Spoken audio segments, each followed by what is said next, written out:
नमस्ते बच्चों, my self Jaiswal sir. हम पढ़ रहे हैं class 10th mathematics chapter areas related to circles.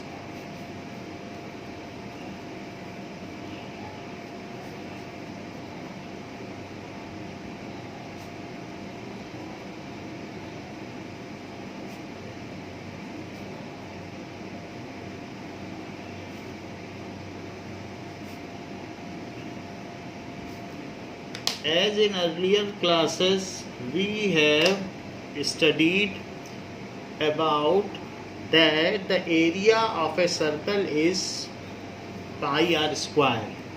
So let us find it out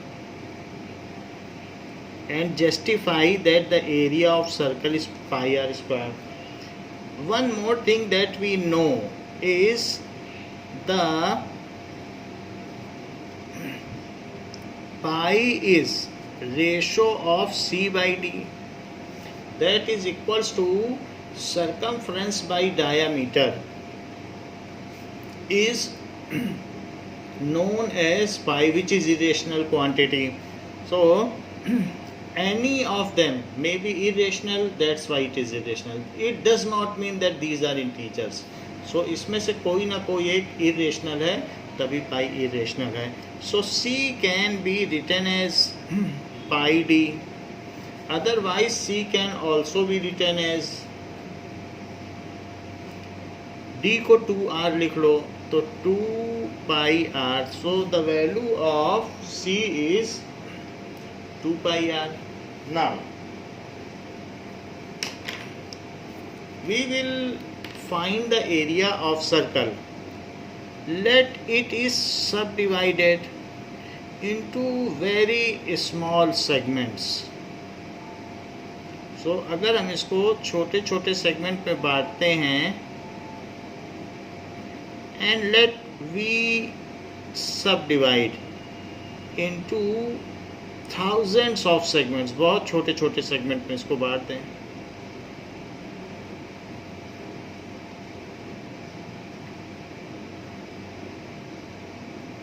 ऐसे हमने इसको कर दिया. Now so half of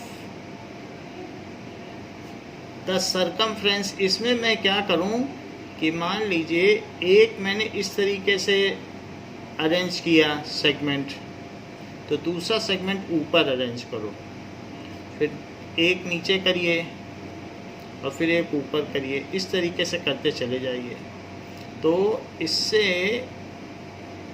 different segments जो सर्कल के हैं वो अरेंज होते चले जाएंगे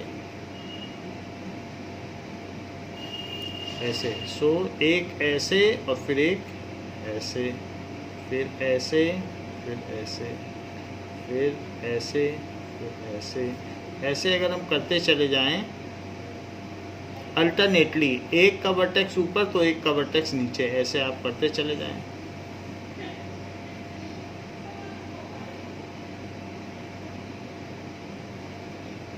ऐसे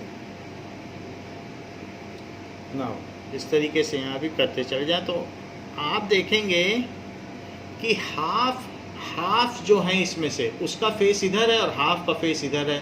वैसे तो इसका सरकमफ्रेंस 2 पाई r है, लेकिन आधी सरकमफ्रेंस इधर हो जाएगी, आधी इधर हो जाएगी, क्योंकि एक ऊपर तो फिर एक नीचे, फिर एक ऊपर, ऐसे अल्टरनेटली हमने इसको सेलेक्ट किया है. तो हाफ सरकमफ्रेंस ऊपर हो जाएगी, आधी नीचे हो जाएगी, इस तरीके से किया है. तो पाई आर ऊपर हो जाएगा और पाई आर नीचे हो जाएगा, और साथ ही साथ ये जो है रेडियस वो ये चीज़ हो जाएगी, ये आर हो जाएगा. अगर मैं इसकी इनफाइनाइट अलग अलग पार्ट्स कर लूँ तो ये आइडेंटिकली एक रेक्टेंगल हो जाएगा. अभी आपको हल्का हल्का रेक्टेंगल लग रहा है, पूरा नहीं लग रहा है. इसके लाखों करोड़ों पार्ट कर लीजिए तो ये एग्जैक्टली रेक्टेंगल हो जाएगा. फिर ये जो भी सरेशंस है वो भी मिट जाएंगे, क्योंकि every next point will be of the inverted triangle. तो इस तरीके से हम इसको कंपोज कर सकते हैं, और इसका जो भी टोटल एरिया होगा फिर दैट विल बी, तो इसका एरिया वही होगा जो इसका एरिया है, क्योंकि इसी से बना है. सो एरिया ऑफ सर्कल, यहाँ पर लेंथ इंटू ब्रेथ हो जाएगा, so that is pi r into r हो जाएगा, that is pi are square. Hence the area of circle is justified, कि पाई आर स्क्वायर हो गया। नाउ कुछ लोग इसको दूसरी तरीके से करते हैं कि उनका भी मेथड आप देख लें, वो सिर्फ ये कहते हैं कि मान लीजिए आपने इसके n पार्ट्स कर लिए, इफ द सर्कल इज सब divided into n parts, if circle is सब डिवाइडेड इनटू n पार्ट्स, तो फिर ये जो सरकमफ्रेंस का इतना हिस्सा है ये 2 पाई आर बाई एन होगा, क्योंकि आपने अगर मान लो 1000 पार्ट कर लो इसके, तो एक हिस्से की सरकमफ्रेंस कितनी होगी, 2 पाई आर बाई 1000, 1000 से डिवाइड करना पड़ेगा, n करोगे तो n से डिवाइड करना पड़ेगा। और अगर आप बहुत छोटे पार्ट करते हैं देन इट इज़ एग्जैक्टली, ऐसा लगेगा जैसे कि नियरली ये एक लेंथ है, बेस लगेगा, एक ट्रायंगल टाइप लगेगा। और जो रेडियस होगा, जो रेडियस है वो ये भी रेडियस और ये भी रेडियस है, तो हम यही दो ये सब इक्वल ले सकते हैं, आर और इसकी जो हाइट है वो भी सेम ले सकते हैं। सो ऐसे इसमें n स्ट्रिप्स हैं, तो एरिया ऑफ सर्कल इज, क्योंकि n ऐसी स्ट्रिप्स हैं, n times into half into base into height, तो n टाइम्स इंटू हाफ और बेस आपने क्या लिया है 2 पाई आर बाई एन। क्यों? क्योंकि आपने इसकी n स्ट्रिप्स की है तो सरकमफ्रेंस का nth हिस्सा ही इसको मिलेगा, और हाइट r हो गई, तो ये n से n कट गया, 2 से 2 कट गया, तो ये पाई आर स्क्वायर। आप जैसे करना चाहें आप जस्टिफाई करें। बाकी आपको 11th में एक कैलकुलस का मेथड भी मिलेगा इसको जस्टिफाई करने के लिए। जैसे जैसे हम हायर क्लास में जाएंगे इसके जस्टिफिकेशन में और एक्यूरेट होते चले जाएंगे। Now let us solve example 1।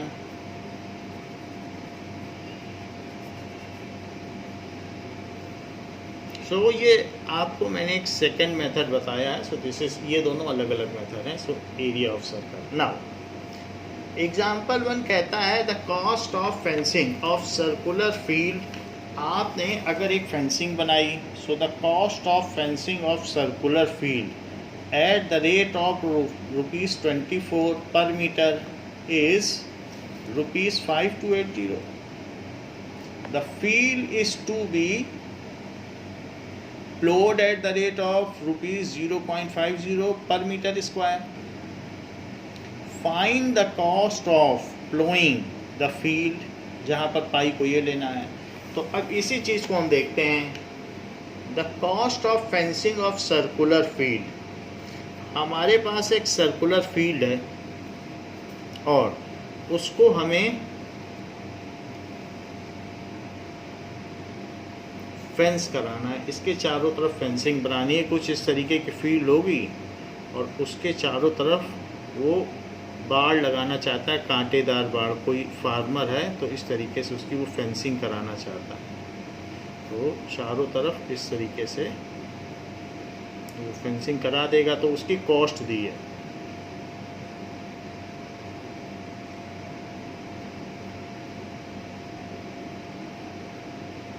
So cost of fencing of this field, it is ₹24 per meter, 24 per meter है।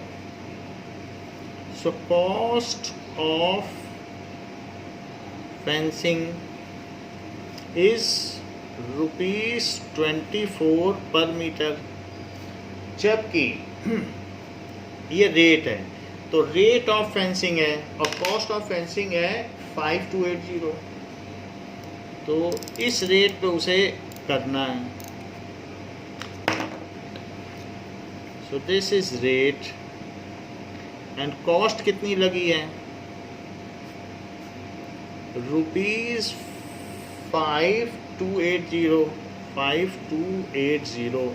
तो हमको पता है कि कॉस्ट क्या होती है, cost is equals to rate into जितनी भी उसकी लेंथ होगी, rate into circumference.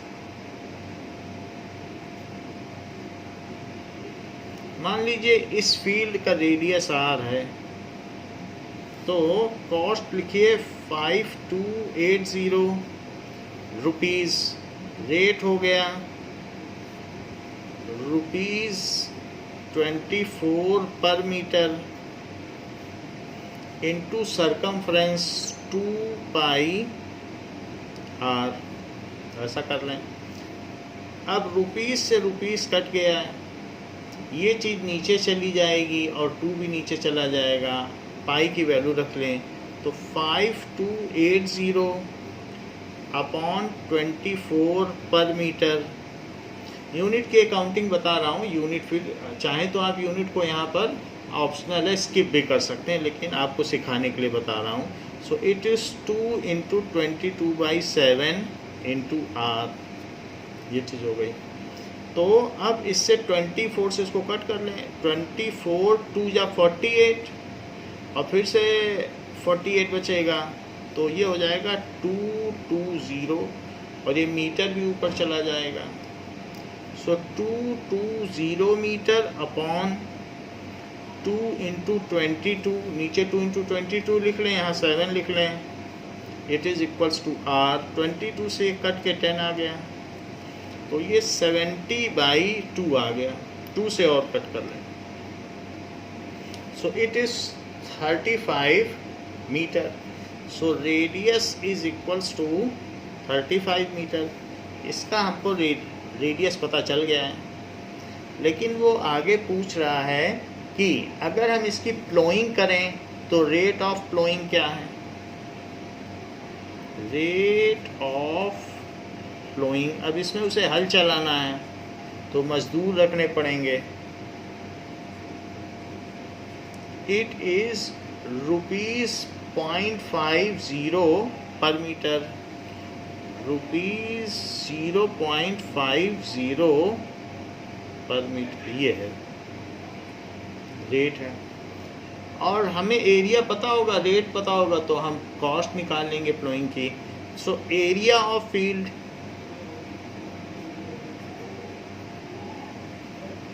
it is equals to pi r square, that is 22/7 into r square है तो 35 into 35। अगर 7 से इसको कट करते हैं तो 5, तो ये 110 into 35 हो गया। अब देख लीजिए 35 बन जा 35 और फिर 35 बन जा 35, तो 35 में 3 कैरी है, तो 3850। अब एरिया है तो ये मीटर स्क्वायर में हो गया। तो फिर कॉस्ट कितनी हो जाएगी, cost of ploughing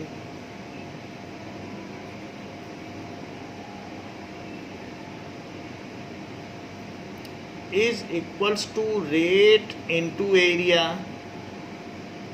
rate into area कर दो। रेट कितना है, रेट है ₹0.50 पर मीटर, और एरिया कितना है, दैट इज पर मीटर स्क्वायर है, पर मीटर स्क्वायर। इसको हमने गड़बड़ी लिख दिया है, तो आप इसे ठीक कर लें, पर मीटर स्क्वायर, क्योंकि रेट तो मीटर स्क्वायर में होगा ना, एरिया के लिए रेट है, तो ये पर मीटर स्क्वायर।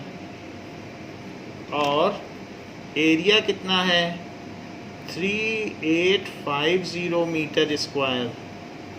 पर मीटर स्क्वायर कट गया। 0.5 कितना होता है, हाफ होता है 0.5, या 50/100 कर लो तो भी हाफ आएगा, तो इसका हाफ कर लो, दैट इज़ 1925। तो आंसर कितना हो जाएगा, ₹1925। सो यहाँ कहा जा सकता है, जो चीज़ पूछी गई, find the cost of ploughing. So cost of ploughing the field is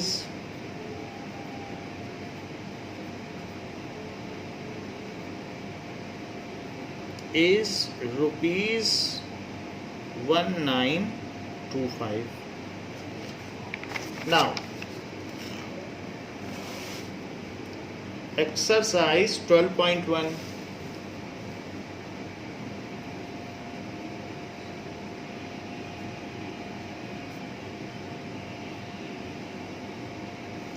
First question. It has been given the radii of two circles are 19 centimeter and 9 centimeter respectively. So दो सर्कल अलग अलग दिए, एक बड़ा सर्कल एक छोटा circle है. Find the radius of circle which has circumference equal to the circumference of two circle. तो जितना 19 और 9 सेंटीमीटर वाले सर्कल का सर्कमफ्रेंस है, तो उसी रस्सी को जोड़ लो और उसी से एक बड़ा सर्कल बनाओ. दो रस्सियाँ हैं, तो एक 9 की रस्सी है और ये वाली है, तो इन दोनों को आप जोड़ लें and make a larger circle from that. उससे एक बड़ा सर्कल बनाएं. तो पूछा जा रहा है कि वो जो बड़ा सर्कल बनेगा ऐसे, उसका रेडियस क्या होगा. कह रहा है इसका रेडियस बताओ, जबकि ये दे रहा है कि C1 और C2 ये स्मॉलर है, C1 C2. So C1 and C2 के इक्वल C है. C is C1 plus C2. इन दोनों रस्सियों को जोड़कर एक नया सर्कल बनाया गया है और पहले वाले का रेडियस है 19 सेंटीमीटर जो कि R1 है और R2 की वैल्यू 9 सेंटीमीटर. तो पूछता है कि जो नया सर्कल बनेगा उसका क्या होगा. सो यहाँ लिख लें 2 pi R is equal to 2 pi R1 plus 2 pi R2. क्योंकि सर्कमफ्रेंस इक्वल है तो 2 पाई आप कॉमन ले लें और R1 प्लस R2. 2 पाई कट जाएगा तो R की वैल्यू क्या हो जाएगी 19 plus 9 that is 26 centimetre. So it will be 28 centimetre. अब देखिए सेकंड क्वेश्चन, आप इसको कंक्लूड कर लें. The radius of new circle is 28 centimetre.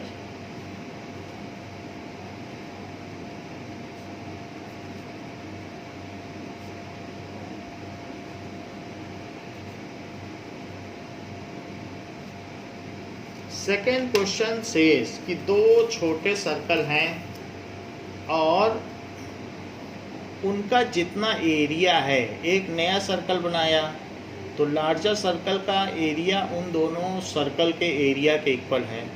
तो उस सर्कल का क्या रेडियस होगा. पहले बोल रहा था कि सर्कमफ्रेंस इक्वल है, अब कहता है कि एरिया इक्वल है, तो रेडियस क्या होगा सेकंड क्वेश्चन में.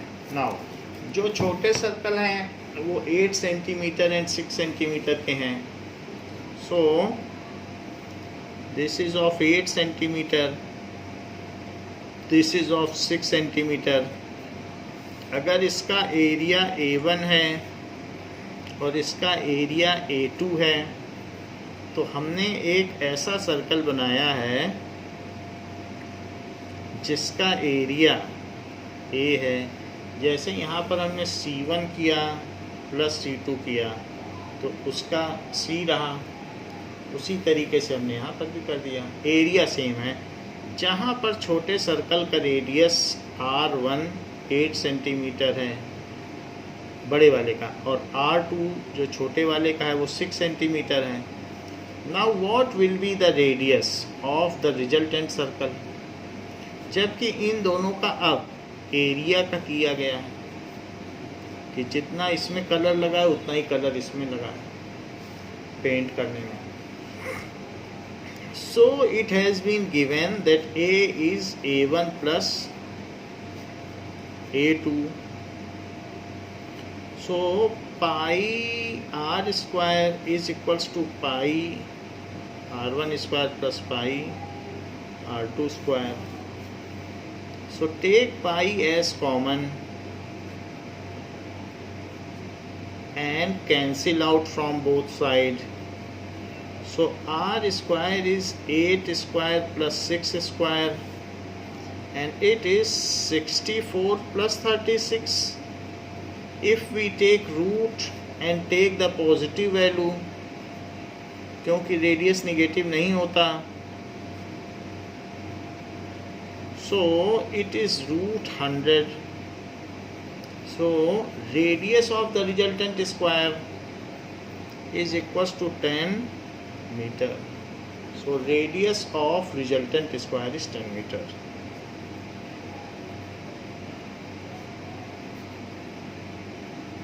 New circle, square नहीं, new circle is 10 meter.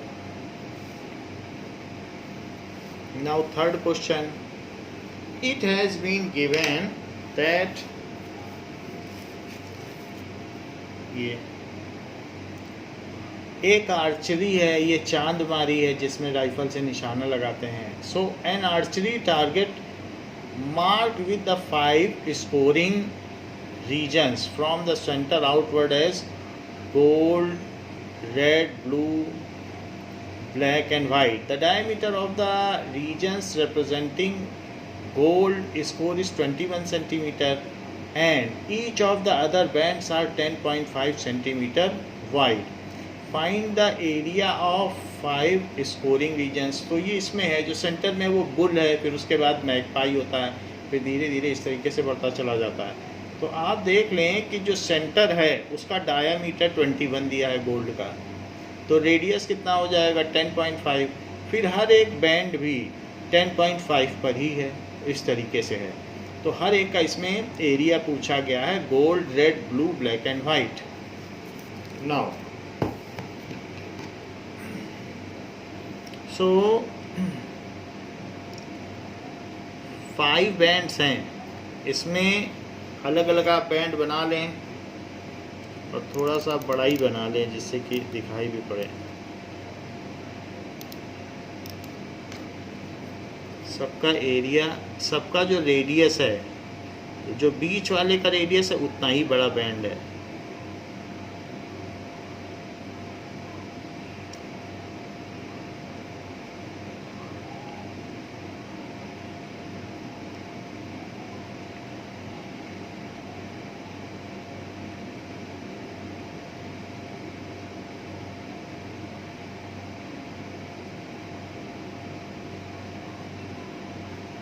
ऐसे दिया गया है. जो सेंटर वाला है वो गोल्ड है, फिर उसके बाद रेड है, फिर ये रेड हो गया, उसके बाद ब्लू है,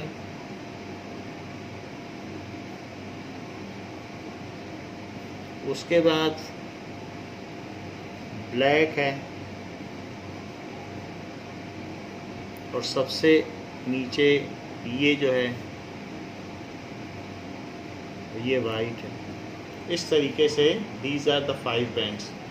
अब सबका अपना अपना रेडियस है, तो ये चीज़ कही गई है कि ये जो बीच वाला है उसका डायामीटर कितना है.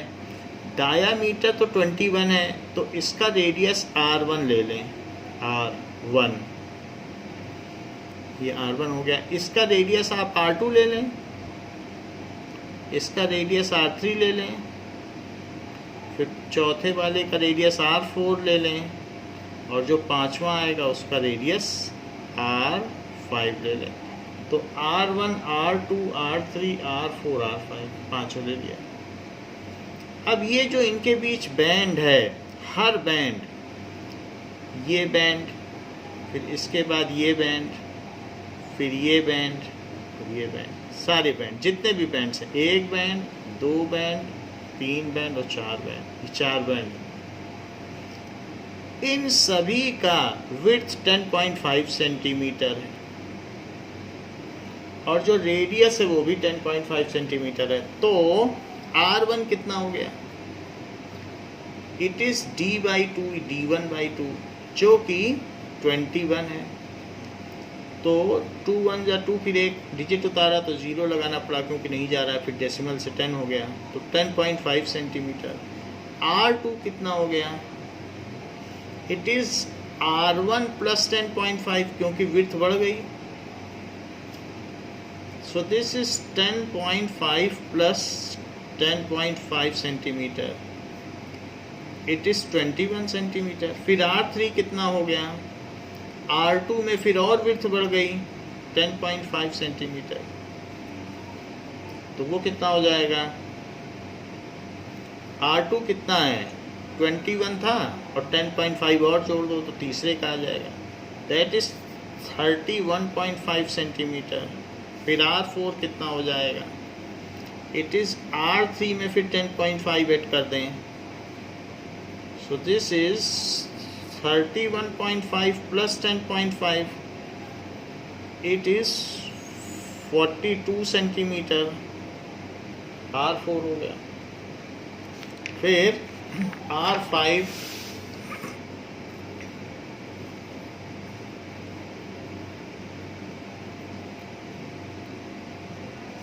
is R4 plus 10.5 centimetre, it is 42 plus 10.5, it is 52.5 centimetre. इस तरीके से मैंने जितने भी कलर बैंड थे उन सब के रेडियस पता कर लिए हैं R1 R2 से। अब सबसे जो इनर है गोल्ड रीजन, उसका एरिया निकालो। Area of gold colour region, region ही लिखिएगा, सर्कल नहीं लिखिएगा क्योंकि आगे फिर चल के सब रिंग है, कोई भी सर्कल नहीं है। So that is equals to pi R1 square 22/7, unless until it is not mentioned take 22/7, it is given at initial of the starting of the exercise। so it is जो सबसे पहला वाला है उसका रेडियस कितना आया था? 10.5, तो चूंकि स्क्वायर है 7 से इसको कट कर दो, 7 1 जा 7, 7 5 जा 35। अब इसका मल्टीप्लाई करें, 15 2 जा 30 एंड 15 2 जा 30, तो 33 हो जाएगा इंटू 10.5। इसको आप मल्टीप्लाई कर लें तो अलग से कर लें, 10.5 इंटू 33, 3 से करेंगे तो क्या हो जाएगा? 315, फिर 3 से करो तो 315, फिर 5 6 4 3 और एक डिजिट पहले डेसिमल लगा दो तो 346.5।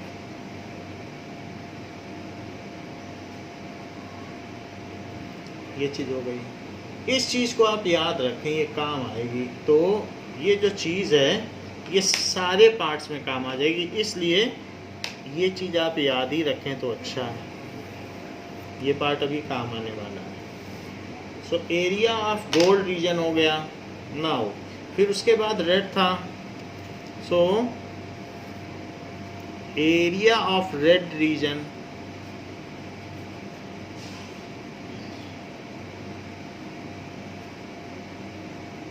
दैट इज रेड और गोल्ड का एक साथ निकाल लो, यानी मेरा कहने का मतलब है R2 का पूरा निकाल लो और फिर उसमें से गोल्ड हटा दो तो रेड का आ जाएगा। और तो कोई रिंग का तो कोई एरिया निकाल नहीं सकते हो, तो पूरा ये निकालो R2 तक का और उसमें से R1 वाला एरिया हटा दो। सो that is pi R2 square और माइनस पाई R1 स्क्वायर। ऐसा अगर हम पाई कॉमन ले लें और जिसे 22/7 कहा जाएगा तो अंदर क्या बचेगा? That will be, red colour का जो R2 की वैल्यू आई थी वो 21 आई थी, तो 21 स्क्वायर माइनस 10.5 का स्क्वायर, सो 22/7 और 21 माइनस 10.5 और 21 प्लस 10.5 ऐसे कर लें, क्योंकि a square minus b square.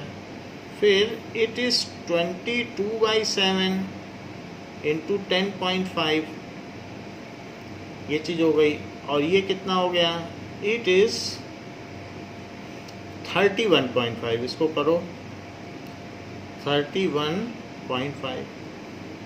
सो 7 से आप कट कर लें, 7 से इसको कट करें तो कितना आ जाएगा, 7 4 जा 28 एंड 7 5 जा 35, ये चीज़ आ गई।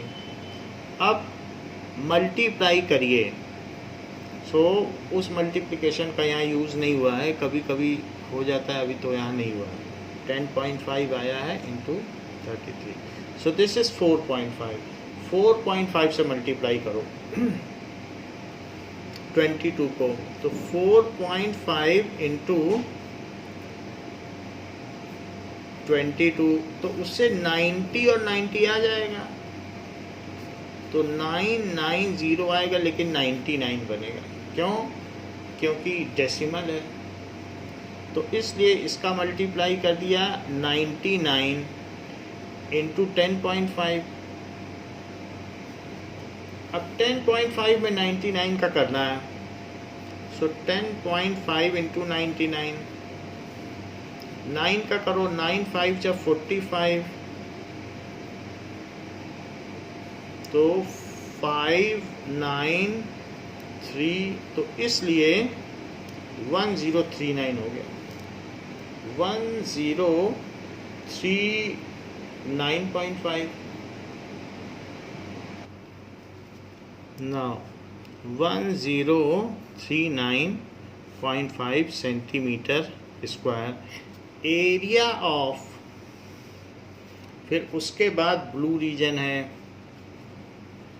सो area of blue region it is equals to pi r3 square minus pi r2 square. पाई को कॉमन ले लें और r3 की वैल्यू कितनी आई थी, सो r3 वाज 31.5 और r2 21 था, सो 31.5 स्क्वायर माइनस 21 स्क्वायर, इसमें भी a square minus b square का फार्मूला लगा लें, सो 31.5 माइनस 21 और 31.5 plus 21, so 22/7 into 10.5 into it is 53, so that is 31 or 21, so it is 52.5, 52.5। 7 से कट कर दो इसको, तो 7 जा 49 और 7 5 जा 35, इसका इससे मल्टीप्लाई कर लिया था पहले, तो 99 आया था, वही लिख लेते हैं 99, और ये चीज़ रब कर दीजिए, इसका ज़रूरत नहीं पड़ा, 33 से नहीं करना था, 22 से हमें करना था, तो 22 इंटू 10.5 की हर जगह ज़रूरत पड़ रही है। अब देखो,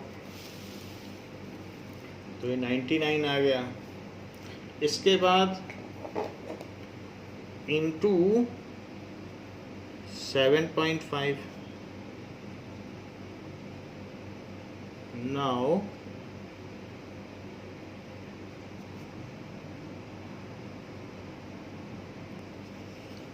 इसको फिर से करते हैं। 22 से आप 7.5 का मल्टीप्लाई करें पहले, फिर उसके बाद फिर 10.5 का करें। 22 में 7.5 का करो, तो 2 से किया जाएगा तो 15 आ जाएगा, और फिर दैट इज़ 2 से करोगे तो 150 आ जाएगा, और फिर 2 से करो तो 150, सो 0561, तो 165 आ गया, 165। तो हमने 22 का 7.5 से किया, और अब इसका 10.5 से करो, तो 165 इंटू 10.5, ये है। तो पहले 5 से करो, 5 5 या 25, इस ज़ीरो को हटा दो, ज़ीरो की कोई ज़रूरत नहीं है, 165 आया, 165 में हम करेंगे। एंड 5 6 या 30, 5 1 या 5, तो 8, फिर 0 से कर दो तो 0 0 0, फिर 1 से कर दो तो 165, ये हो गया। फिर ultimately 5 2 7 1732.5, so it comes as 1732.5.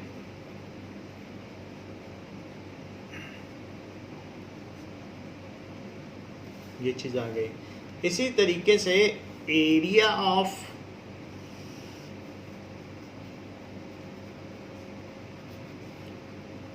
Black reason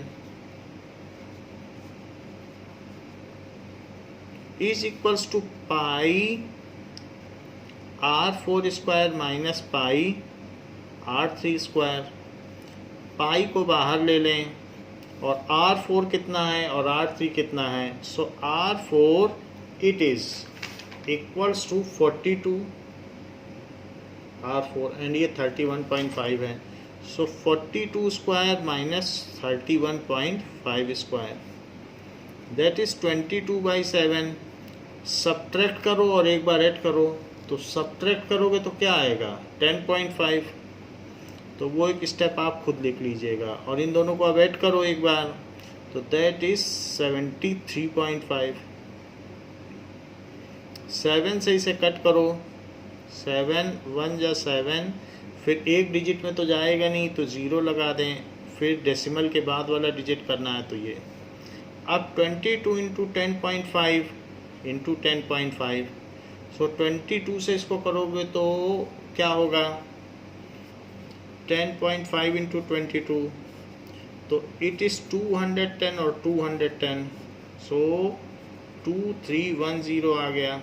फिर से एक डेसिमल पहले इधर लगा दें तो 231 आ गया। अब 231 में फिर से 10.5 का करो, तो 5 का करेंगे, 5 1 या 5, 5 3 या 15 एंड 5 2 या 10, 0 का कर लें, फिर 1 का कर लें तो 231। इट कम्स एज 5 5 2 4 2, फिर एक डिजिट पहले decimal, so 2425.5, so it comes as 2425.5 centimeter square. Now area of white region,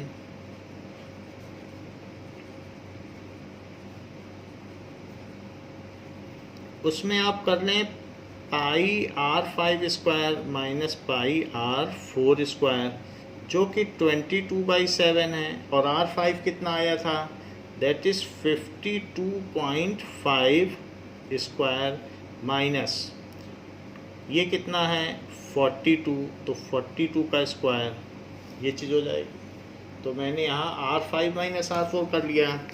ये सॉल्यूशन मैं आपके लिए छोड़ता हूँ और इसकी वैल्यू 3118.5 आ जाएगी। तो जब आप इसको सॉल्व करेंगे आसानी से सॉल्व हो जाएगा। सो 3118.5 सेंटीमीटर स्क्वायर, बिल्कुल इसी तरीके से कर लीजिए, मल्टीप्लाई आप करके देख लें और यही आएगा। Now next part is fourth question. So fourth question says that the wheel of a car are of diameter. So it says the wheel of a car are of diameter 80 centimeter each. How many complete revolution does each wheel make in 10 minutes? When the car is traveling at a speed of 66 kilometre per hour, तो car अगर इस speed से चल रही है तो 10 minute में कितने चक्कर, उसका पहिया कितने चक्कर लगा लेगा, ये पूछा गया है। जबकि उसके व्हील का डायमीटर क्या है?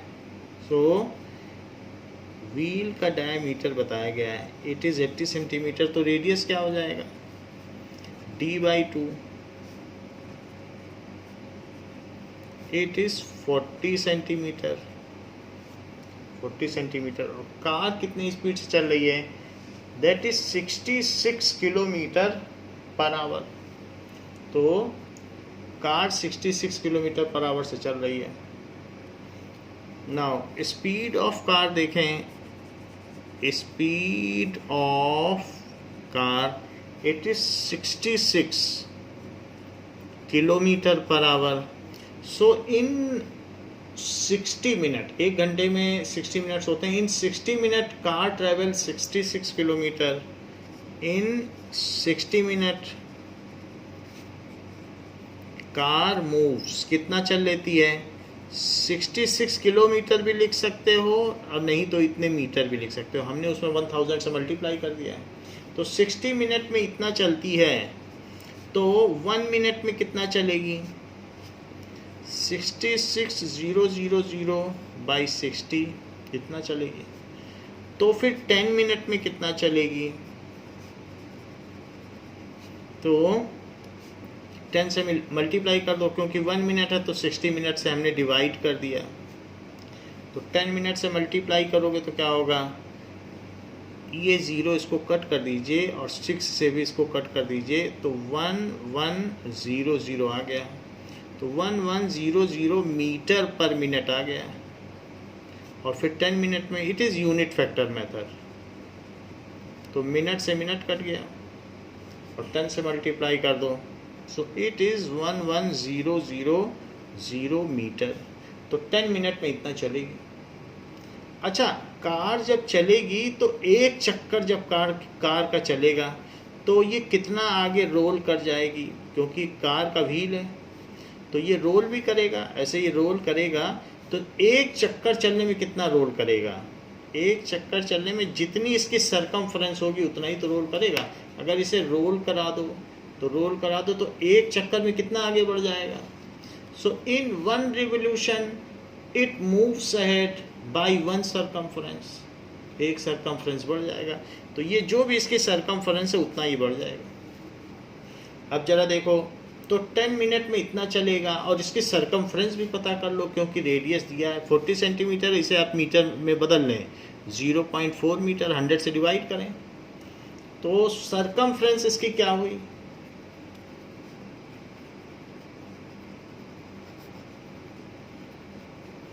Circumference of wheel it is 2 pi r, it is 2 pi 22/7 and 0.4। ये तो इसकी सरकमफ्रेंस हुई, इतनी हो गई।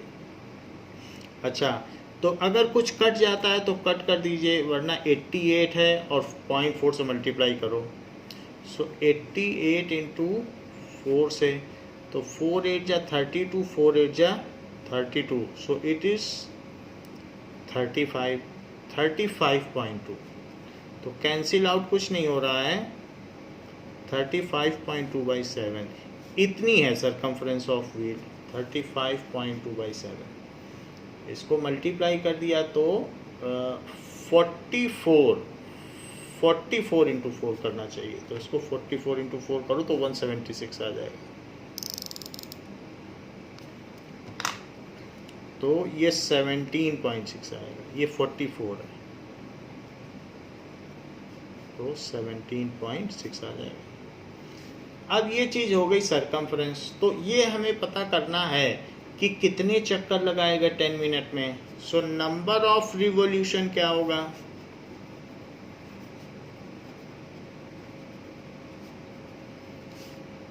तो ये तो सरकमफ्रेंस है। मान लीजिए उसकी सरकमफ्रेंस 10 मीटर हो, तो 100 मीटर चलेगा तो 10 चक्कर लगा लेगा, क्योंकि 100 मीटर एक सरकमफ्रेंस आगे बढ़ता है जब ये चलता है। तो मान लीजिए 10 मीटर बढ़ जाता है, तो अगर कोई कहे 100 मीटर चला है तो बताइए कितने चक्कर लगाया? तो it is the total distance travelled upon circumference, तो 10 चक्कर लगा लिया इस पहिए ने। तो वही चीज़ है, नंबर ऑफ रिवोल्यूशन क्या होता है कि टोटल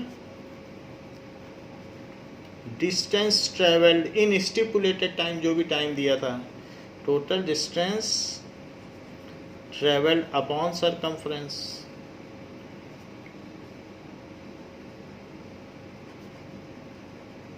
क्योंकि एक सरकमफ्रेंस में 1 revolution, so distance moved ahead in 1 revolution भी लिख सकते हो। अगर आपको सरकमफ्रेंस नहीं लिखना है तो एक चक्कर में कितना बढ़ा, जितना सरकमफ्रेंस है उतना आगे बढ़ा।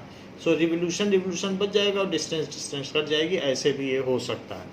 तो अब जरा देखो, टोटल डिस्टेंस ट्रेवल ये 10 मिनट में कितना आगे बढ़ गया, इतने मीटर, और सरकमफ्रेंस कितनी है 17.6/7। सो इट इज़ 17.6/7 है, ये 7 ऊपर चला जाएगा। तो 000 इंटू 7 और बाई 17.6 ऐसे। अब ये डेसिमल हटा दो और यहाँ 0 बढ़ा दो, 7 पहले ऊपर ले लिया, नीचे जब डिनोमिनेटर का डिनोमिनेटर वो ऊपर चला जाता है। अब इन दोनों को 11 से कट कर दीजिए, 11 1 जा 11 और फिर 0 0 0 0 0 0, इसको कट करिए, 11 1 जा 11 और 11 6 जा 66, 16 आ गया। 4 से कट कर दो, 4 से कट करेंगे तो 4 2 जा 8, फिर 20 आएगा, 250। 4 से इसे कट कर दें, 4 आ गया।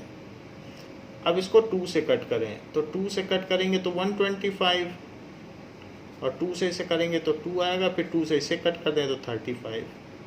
अब 35 को 125 से मल्टीप्लाई करें, सो 5 5 जा 25, 5 2 जा 10, 5 2 जा 10। सो ये नाउ 3 से करो, 3 5 जा 15, 3 2 जा 6, 3 1 जा 3, सो 5 7 8 7 7 8 7 5 7 8 7 5 रिवॉल्यूशन। तो 10 मिनट में जो उसका पहिया है इतने चक्कर लगा लेगा। अगर उसकी स्पीड इतनी है तो हमने ये पता कर लिया कि एक चक्कर में कितना आगे बढ़ता है और टोटल 10 मिनट में कितना बढ़ा, तो चक्कर पता चल जाएंगे। Total distance move upon distance moved in 1 revolution, तो उससे पता चल जाएगा कि कितने चक्कर लगाए गए हैं। So it is 7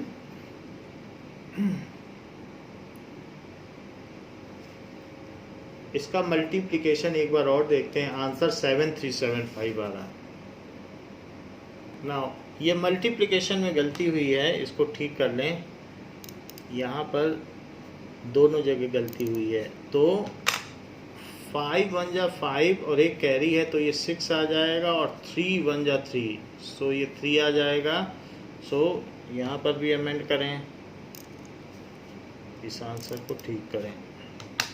so it is 3 और एक कैरी होगा तो 4375 आंसर है, 4375। So this much number of revolutions are there. Next question, 5th question.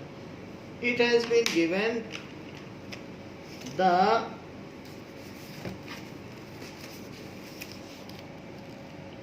tick the correct answer of the following and justify your choice.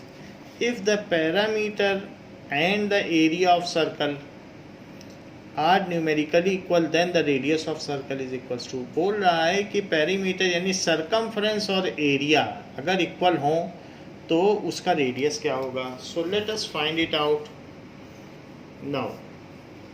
Numerically equal है तो हमें क्या कर देना चाहिए कि C is equals to A, that is 2 pi R is equals to pi R square. So यहाँ पर पाई से पाई कट जाएगा और 2R is equals to R square. तो अब R स्क्वायर माइनस 2R उसको उधर ले लो तो ये 0। So R minus 2 is equals to 0। Now अब यहाँ पर कोई भी चीज़, दो चीज़ों का प्रोडक्ट जीरो है, या तो r जीरो है और या फिर r माइनस टू जीरो है। तो या तो r जीरो है या r is equals to two है। देखो r जीरो होगा तो सर्कल पॉइंट साइज होगा। पॉइंट साइज के केस के लिए भी ये बात सत्य है कि उसका जो सरकमफ्रेंस है वही उसका एरिया है, लेकिन हम इसे डिस्कार्ड करते हैं क्योंकि ऐसे केस में वो पॉइंट है, वो कोई सर्कल नहीं है। Point is not a circle, so इसलिए ये रिजेक्टेड।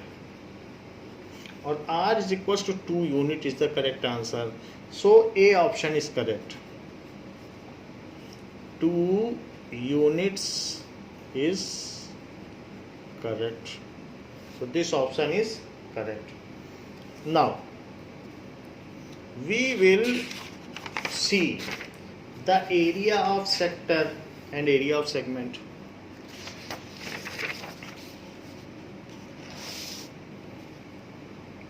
Now हमने सर्कल चैप्टर में ये बात देख ली थी कि सेक्टर क्या होता है और सेगमेंट क्या होता है। अब हम उसके एरिया पर बात करते हैं। So area of sector and segment of circle.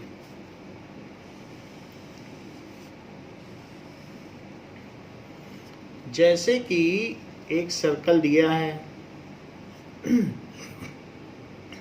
और उसका सेक्टर क्या होता है।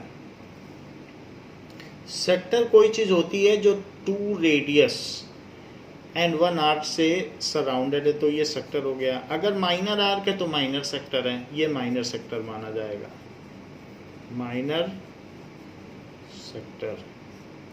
और जिसकी मेजर आर्क है तो ये मेजर सेक्टर माना जाएगा।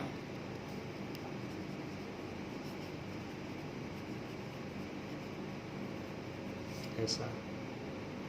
अब देखिए, मान लीजिए 90 डिग्री है तो हमें इसका एरिया चाहिए, तो आपको एरिया ऑफ सेक्टर, अगर सिर्फ सेक्टर लिखेंगे तो माइनर सेक्टर ही माना जाएगा, इज इक्वल्स टू, ये 1/4 होगा। कैसे 1/4 होगा? क्योंकि टोटल का ये क्वाड्रेंट है, 1/4 हिस्सा है। तो वैसे भी हम फार्मूला लगा सकते हैं कि जिसकी जितनी हिस्सेदारी उसकी उतनी भागीदारी। तो चूंकि इसका 90 डिग्री एंगल का हिस्सेदारी है 360 में से, तो इसलिए इसको पाई आर स्क्वायर में से सिर्फ इतना ही पार्ट मिलेगा, 1/4। जितना एंगल रखेगा कोई उतना ही पार्ट मिलेगा। तो यहाँ अगर इसको 360 डिग्री है, इसको आप डिवाइड कर दो तो क्या होगा, तो 4 टाइम से चला जाएगा, तो 1/4 पाई आर स्क्वायर। तो अगर क्वाड्रेंट सेक्टर है तो ऐसे केस में 1/4 है। अगर यही सर्कल 1/6 होता, 60 डिग्री होता, तो 60/360 कर देते तो 1/6 पार्ट होता, क्योंकि 60 डिग्री के 6 सेक्टर बन जाएंगे।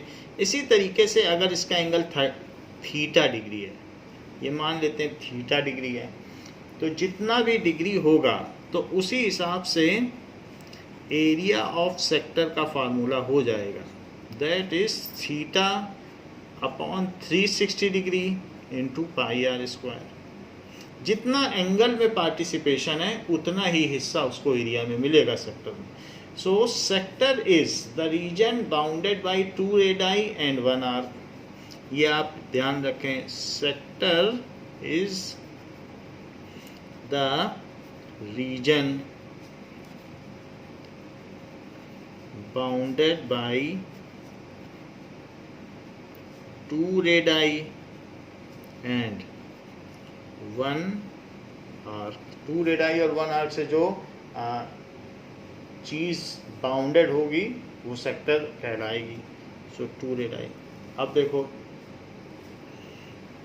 ये तो हो गया एरिया ऑफ सेक्टर। इससे अगला आपका एक्सरसाइज निकल जाएगी बिल्कुल इसी एरिया ऑफ सेक्टर से, सारे सवाल हो जाएंगे। एरिया ऑफ सेगमेंट की बात करो तो एरिया ऑफ सेगमेंट कैसे निकालेंगे? नाउ ये चीज़ देखिए, ऐसे ही इसमें भी माइनर सेगमेंट होता है और मेजर सेगमेंट होता है। मान लीजिए माइनर आर्क है तो वो माइनर सेगमेंट है, और मेजर आर्क एंड कॉर्ड से, तो कॉर्ड एंड आर्क जिसको सराउंड करते हैं उसको सेगमेंट कहते हैं। यहाँ रेडाई और आर्क सराउंड करते हैं, यहाँ कॉर्ड एंड आर्क, यही दोनों में फर्क है। और ये चीज जो है, दिस इज मेजर सेगमेंट। तो हम इसका एरिया कैसे निकालें? इसका एरिया निकालने के लिए आपको सेंटर से इसको मिला देना है, सेंटर से मिला दीजिए।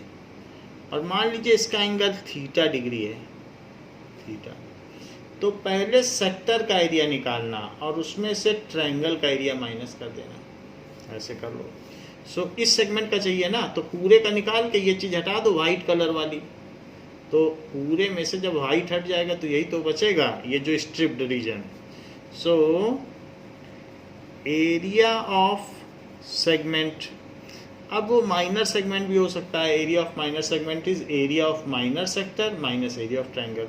तो area of segment is equals to area of sector minus area of triangle OAB minus area OAB। ये कर दिया, ये तो फार्मूला हो गया। लेकिन हम इसे निकालें कैसे? इसको करने के लिए आपको यहाँ पर ऐसे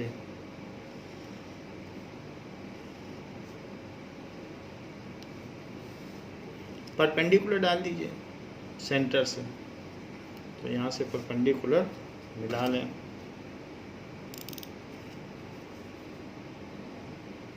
अब देखो ये AB है, फार्मूला यही लगाएंगे, लेकिन इसको पहले इसका ट्रायंगल का एरिया निकाल दें। सेक्टर का तो हमको पता है, अगर ये थीटा है तो ये वाला एंगल कितना हो जाएगा? आधा आधा। मान लो परपेंडिकुलर डाल दिया तो ये एंगल बाई सेक्टर भी होगा, क्योंकि आइसोसेलेस ट्रायंगल में जो परपेंडिकुलर है वो एंगल बाई सेक्टर भी है, तो ये थीटा बाई 2 हो जाएगा। अब हमें रेडियस तो देगा ही, जिसका भी हमें सेक्टर का निकालना है या सेगमेंट का एरिया निकालना है तो रेडियस तो देगा। ये थीटा बाई 2 है। अब जरा चेक करो कि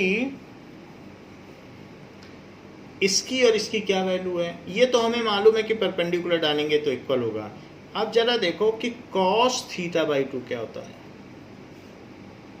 cos theta by 2, so cos theta by 2 is equals to, यहाँ पर इसको भी कुछ ले लो OM।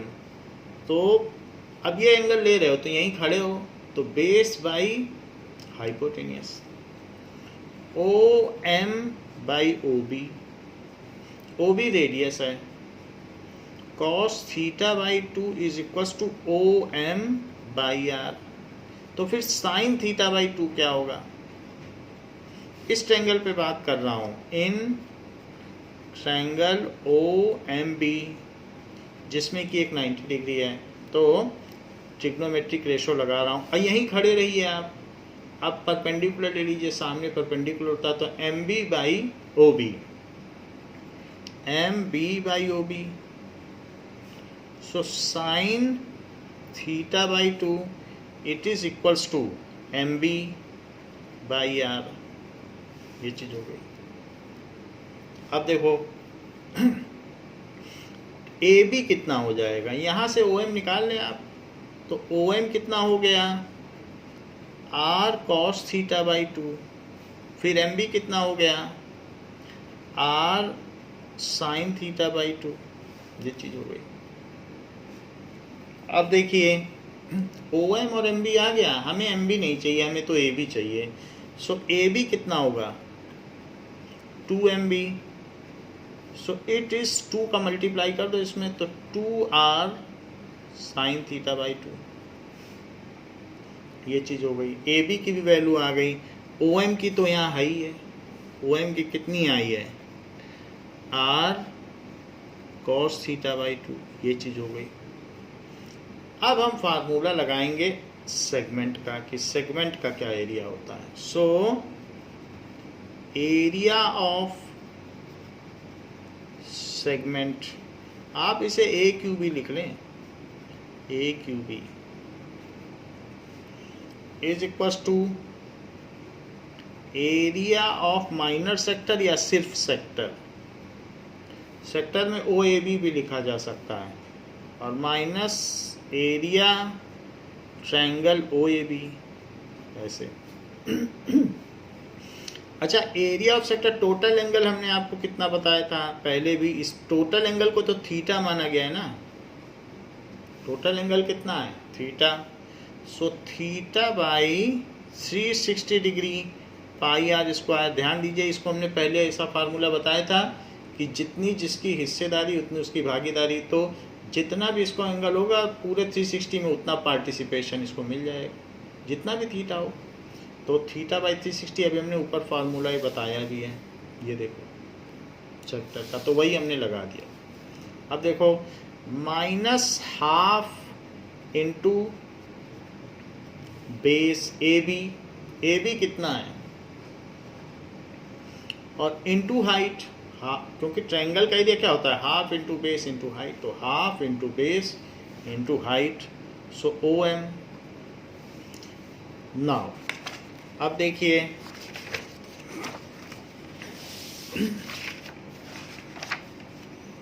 कि it is equals to theta by 360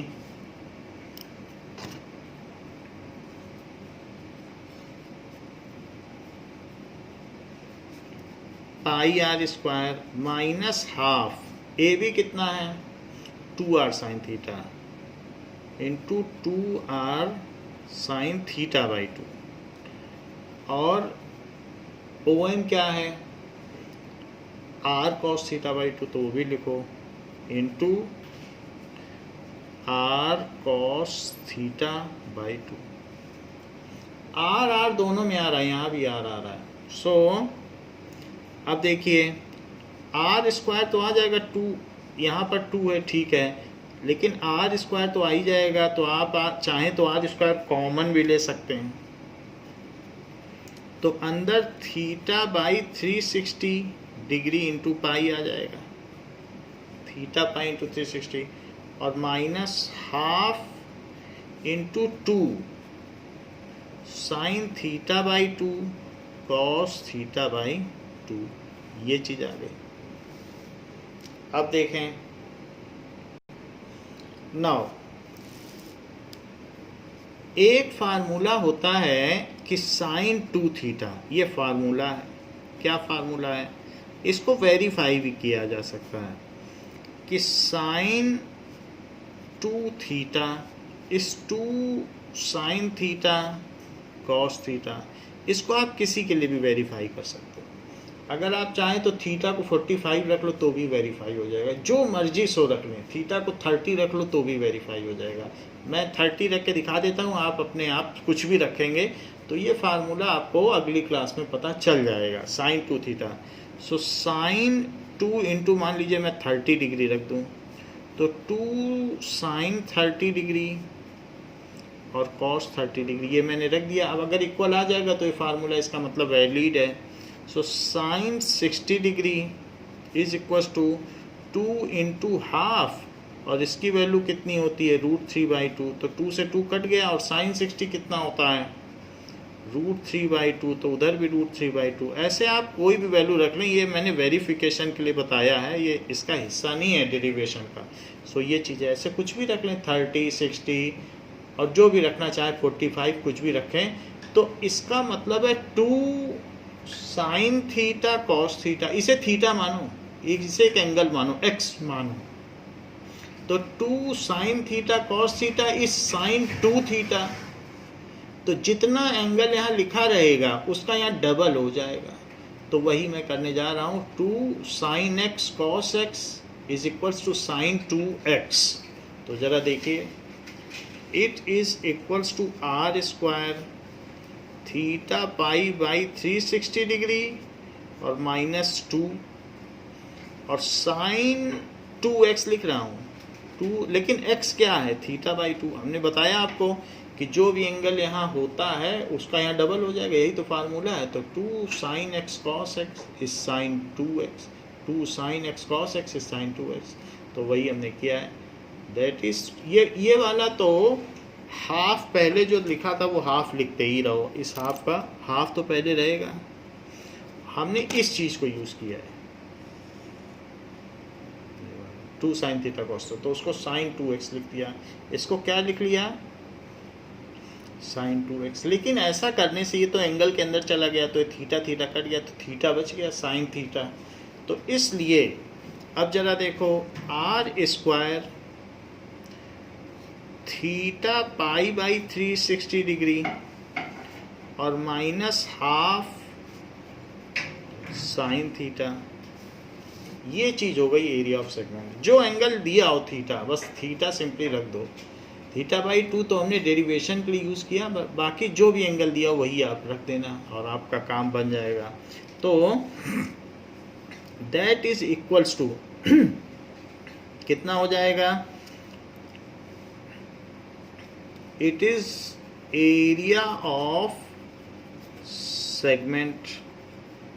और नहीं तो फिर बेसिक मेथड से करना, हर बार आप उसका रेडियस दिया होगा तो रेडियस से चीज़ें निकाल लेना। बेसिक मेथड हम एग्जांपल में आपको दिखा देंगे, बिना इसके फार्मूले के भी हो जाएगी। तो अगर आपको ये सिंपल नहीं लगता है तो आपको एक सिंपल चीज़ और बता दें, फिर से आर स्क्वायर अंदर ले लो और minus half R square sine theta. तो ऐसे केस में आपको ये तो वही रहेगा एरिया ऑफ सेक्टर, सिर्फ इसमें half R square sine theta extra याद रखना है, तो भी एरिया ऑफ सेगमेंट हो जाएगा। तो इस तरीके से ये किया जा सकता है। थीटा की वैल्यू अगर 90 से ज़्यादा होती है तो क्या होगा, if theta is greater than 90 degree, मान लीजिए थीटा आपको 120 डिग्री हो, तो ऐसे केस में आप फिर साइन 120 कैसे निकालोगे, क्योंकि कभी कभी ऐसा हो जाता है। तो साइन 90, जैसे sine 90 minus theta cos theta होता है, वैसे साइन 90 प्लस थीटा भी कॉस थीटा होता है। ये बस आप ध्यान रखिएगा, आपका काम बन जाएगा। जैसे कि साइन 120 डिग्री, क्योंकि अब फिर आपको 120 रखना पड़ेगा। मान लीजिए कोई ऐसा सेगमेंट आ गया जिसमें बड़ा एंगल हो, तब आप क्या करोगे, अब 120 डिग्री की आपको तो वैल्यू नहीं पता होगी, तो ऐसे केस में आप रख दीजिएगा 120 फार्मूले में। तो साइन 120 अब कैसे सॉल्व करोगे, साइन 120 को आप लिखना साइन 90 प्लस 30 डिग्री, और sine 90 minus theta cos theta होता है, और साइन 90 प्लस थीटा भी कॉस थीटा होता है। So this is cos 30 degree. और फिर इसकी वैल्यू तो आपको पता ही है √3/2, तो ऐसे कर लेना। जब भी ज़रूरत पड़े तो ये काम कर लेना, उसको कॉस में बदल लेना, ऐसा किया जा सकता है। तो 90 प्लस थीटा, 90 माइनस थीटा तो सबको पता है, 90 माइनस थीटा भी कॉस थीटा है, प्लस थीटा भी कॉस थीटा है, तो तुरंत वो कॉस की छोटी वैल्यू बदल जाएगा और आंसर आ जाएगा। इस तरीके से हम एरिया ऑफ सेगमेंट का पता कर लेंगे। एरिया ऑफ सेगमेंट पता करने का एक दूसरा भी आसान तरीका है, जो कि थोड़ा सा लंबा जरूर है, फार्मूले में रखोगे तो तुरंत ही हो जाएगा। और दूसरा तरीका बेसिक मेथड है, जिसको कि एग्जाम्पल में दिखाया गया है। नाउ अब इसके बाद लेंथ ऑफ आर्क, तीसरी चीज कही है, लेंथ ऑफ आर्क कैसे निकालोगे किसी चीज की। ये देखिए, that is length of arc. फिर अगर थीटा एंगल है तो अगर मान लो 90 होता तो आर्क जो होती वो सरकमफ्रेंस की 1/4 होती। मान लीजिए कि कभी ऐसा सर्कल होता जिसमें एक क्वाड्रेंट होता, चौथाई हिस्सा, तो ऐसे केस में क्या ये c/4 ना होता, क्योंकि 90/360 कर देते। वैसे ही जितना पार्ट होगा उतनी आर्क उतने हिस्से में आएगी। सो इसलिए लेंथ ऑफ आर्क में भी वही चीज़ लगेगी। थीटा बाई 360 डिग्री और इंटू 2 पाई आर, जो भी सरकमफ्रेंस होगी उसका उतना पार्ट उसके इतने में आएगा। जितना एंगुलर पार्ट है उतना ही उसको आर्क लेंथ भी मिलेगी। मान लो 10वां हिस्सा है 36 डिग्री है तो 1/10 पार्ट ही मिलेगा इसको, और 90 डिग्री है तो 1/4 पा जाएगा, 60 डिग्री है तो 1/6 पा जाएगा। जितना भी इसका एंगल होगा, angular participation is the length of arc, that is the circumference participation. तो इस तरीके से लेंथ ऑफ आर्क पर कोई सवाल तो पूछा नहीं गया है, बट फिर भी एक फार्मूला दिया गया है, तो आप इसको भी ध्यान रखें कि ये लेंथ ऑफ आर्क है।